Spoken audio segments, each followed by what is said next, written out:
This impressive system you just saw in action is the Pantsir S-1. It costs $15 million and is considered the crown jewel of Russian air defense.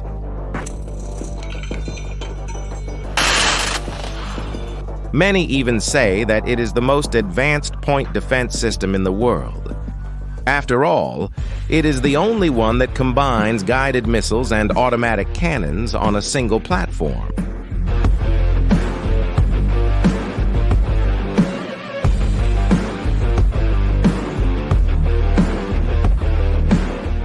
And that explains why this system has been adopted by more than 10 countries. And do you know how it is sold? They say it's indestructible, that it's the last line of defense that practically never fails. And do you want to know what it was really designed for? To kill drones. But Ukraine has proven once again that even the best system in the world has a weak point. In June 2025 in Zaporizhia, something happened that many considered impossible. That same system you just saw working perfectly was destroyed. Not just one, but several of them. And do you want to know what's even more impressive? Among them, there was an even more expensive system worth $100 million. It's ironic to think about it, but they were destroyed by exactly the thing they were supposed to stop. Drones. And the way they did it is, well, impressive. Pay close attention to these images. They are real and were captured by Ukraine's own Directorate of Intelligence. You are seeing what a Ukrainian drone operator sees as his own drone approaches a feared Russian Pantsir system. Notice how the drone flies low, slowly, almost as if it's strolling through the battlefield. The Pantsir detects the threat and does exactly what it's supposed to do. It fires a $50,000 missile at the drone. But look at what happens. The missile just goes right past the drone. $50,000 wasted. The Russian crew then changes strategy and starts using the 30mm cannons. And something interesting happens here. The first Ukrainian drone is shot down. The Russian crew must have thought, we did it. We intercepted the threat. But this is where the story gets really fascinating. Pay attention to what happens now. Because Ukraine didn't just send one drone. They sent two. And while the Russians were celebrating having shot down the first one, a second drone was already on a collision course. And here, you see the genius of the Ukrainian tactic. The first drone was a decoy. It was sent to force the Pantsir to reveal its position, to spend ammunition, and most importantly, to follow a standard procedure that the Ukrainians already knew very well. As soon as it takes down a threat, the Pantsir crew always does the same thing. They move the system to a new position. It's basic military protocol, but the Ukrainians knew this, and it was exactly at that moment when the Pantsir was moving that the second drone attacked. Take a close look at the point of impact. The drone didn't blow up the entire vehicle. It specifically hit the combat module, the part responsible for controlling all the weapon systems.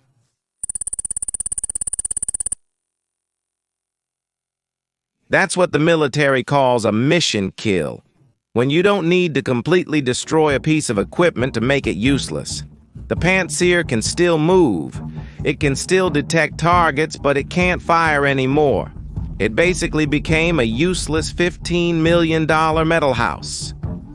But if you thought that was impressive, just wait until you see what happened to the second system. The footage now shows another drone, somewhere else in Zaporizhia, approaching a much more valuable target, a Buk M3 system.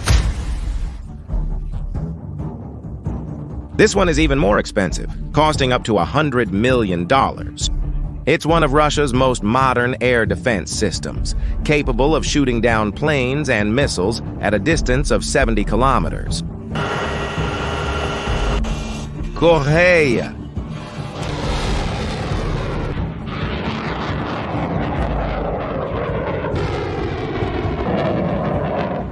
But here's the most ironic thing about this whole story. A system that can detect a supersonic fighter jet 100 kilometers away couldn't see a drone flying at 50 kilometers per hour, 30 meters above the ground. The drone approaches almost leisurely and hits the radar section directly. Without radar, the system is completely blind. You can have all the missiles in the world, but you can't find your targets. $100 million completely neutralized. Now let me explain something to you that's going to shock you. The technology behind these drones is nothing extraterrestrial. In fact, it's surprisingly simple. Ukraine has developed a way to control these drones through fiber optics, a cable as thin as a hair that unrolls as the drone flies. This makes the drone completely immune to any kind of electronic interference. The Russians can try to jam radio signals, they can use electronic warfare, it doesn't matter. The drone remains physically connected to the operator. And there's more. These drones use artificial intelligence for the final phase of the attack.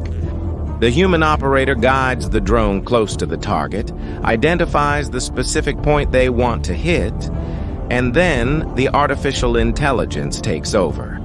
Even if the Russians manage to cut the signal, the drone already knows exactly where to attack.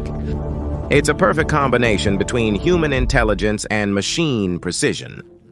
These scenes you just saw happened in Zaporizhia. And do you want to know why it's so important? Because Putin has placed some of his best air defense systems to protect this region. The answer is at the Zaporizhia nuclear power plant, the largest in Europe. Before the war, this plant generated almost half of all nuclear energy in Ukraine. It's too big a prize to ignore. It's worth billions of dollars. And Putin knows that. Since he captured the plant in 2022, he has used it as a kind of human shield. He places troops and military equipment inside the complex, knowing that Ukraine cannot risk an attack that could cause a nuclear disaster. It's a cowardly tactic, but an effective one. That's why precision drone strikes are so important. They allow Ukraine to attack legitimate military targets without putting the plant at risk. And here's a detail that the media doesn't usually mention. The Zaporizhia region isn't important just because of the plant. It's part of the so-called Russian land bridge, the corridor of territory that connects mainland Russia to Crimea. Putin needs this corridor because without it, Crimea would depend solely on the Kerch Bridge, which has already been attacked several times by Ukraine. Every air defense system that Ukraine destroys in Zaporizhia weakens Russia's ability to defend this vital land bridge. Now, let's talk about numbers, because they are impressive. With the two systems destroyed in this operation, Ukraine eliminated between $60 and $115 million in Russian military equipment. And do you know how much the drones that did this cost? Probably less than $1,000 each. It's a brutal math that shows how modern warfare has completely changed. It's no longer about who has the most expensive equipment. It's about who is smarter, more adaptable, more creative.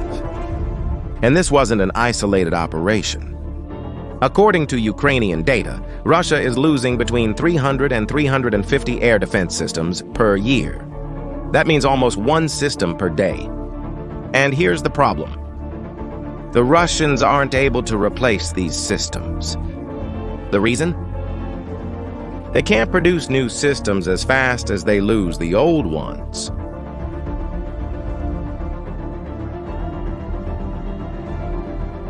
International sanctions play a big role here, as they made it harder to access the advanced electronic components needed. So Putin is being forced to make a tough choice, to pull air defense systems from other regions of Russia to cover the losses in Ukraine. And do you want to know what he's putting in their place? It's hard to believe, but it's true. They're putting in fake systems, inflatable replicas that only serve to fool low-resolution satellites. It's a clear sign of desperation. And this has consequences, global consequences. Countries like Iran, Saudi Arabia, and even Brazil have already purchased Pantsir systems, thinking they were acquiring cutting-edge technology. Now they're seeing these same systems being destroyed by cheap drones in Ukraine. Now stop and think for a moment what the conversation must be like in the defense ministries of those countries. Did we spend millions on systems that don't work? It definitely creates a crisis of confidence in Russian military technology, and that's going to have impacts for decades. There's also a psychological aspect to this war that few people talk about: the constant fear these drones cause among Russian troops. Imagine being a Russian soldier and knowing that at any moment a drone could appear in the sky. You simply have nowhere to hide. The military has even come up with a term for this. They call it drone shock. It's a specific type of trauma caused by the constant and invisible threat of drones. And this is no joke, really. Russian troops constantly report anxiety, difficulty sleeping, and a constant state of alertness, which is physically and mentally exhausting. Ukraine is not just destroying equipment, it's breaking down the psychological state of its enemies. And here's another fascinating detail. Ukraine isn't keeping secrets about its tactics. They post videos of these attacks on social media, on Telegram, on YouTube. Videos like the ones I just showed you. And do you want to know the reason? Because each video also serves as a psychological weapon. Each image of a Russian system being destroyed sends a clear message to all Russian troops, showing that they are not safe anywhere. It's psychological warfare at the highest level. But let me tell you something that will impress you even more. This operation in Zaporizhia is part of a much larger campaign. In March 2025, Ukraine had already destroyed several Pantsir systems in Crimea using the same tactics. In April, they destroyed 3 Buk M3 systems in just 12 hours. In June, besides the operation in Zaporizhia, they destroyed another Buk M3 in another region. It's a pattern, a systematic strategy to weaken Russian air defenses throughout the occupied territory. It seems that Ukraine is methodically preparing the ground for something bigger. In military doctrine, operations like these are called shaping operations.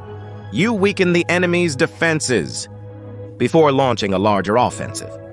And in that sense, each Pantsir, each Buk, each destroyed air defense system opens a hole in the Russian defensive coverage. And these holes can be used in the future for even larger operations. Everything indicates that the main objective is to cut the Russian land bridge. If Ukraine manages to advance south to the Sea of Azov, it completely isolates the Russian forces in Crimea, and without adequate air defenses, this operation becomes much more feasible. Now think with me. If you were a Russian general today, how would you feel? Your best air defense systems, the ones you trusted the most, are being systematically hunted and destroyed by drones that cost less than a cell phone. Your economy is under sanctions, your military production is limited, and you are being forced to use fake systems to cover the gaps. It's a desperate situation, no doubt. But this situation doesn't just affect Russia. It's having global effects that go far beyond Eastern Europe. Look, Russia was one of the biggest arms exporters in the world, especially air defense systems. Developing countries used to buy Russian technology because it was cheaper than Western alternatives. But now, After seeing these systems being humiliated in Ukraine, many of these countries are rethinking their purchases. The Russian military reputation, built over decades, is collapsing in real time. What happened in Zaporizhia in June of 2025 was not just a tactical victory for Ukraine. It was a demonstration that the rules of war have changed forever.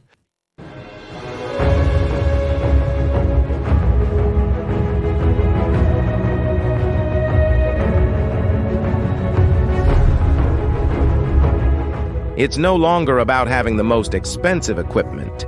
It's about having the most suitable equipment. It's not about brute force, it's about intelligence and adaptability. Ukraine understood this before everyone else, and is using this advantage to face a much bigger and wealthier adversary. Now, I want to know your opinion. Do you think the future of war will be dominated by cheap and smart drones? Or will traditional and more expensive systems continue to be used? Leave your answer in the comments. If you like this analysis, subscribe to the channel and turn on the notification bell so you don't miss the next videos. Thank you very much for watching, and see you in the next video.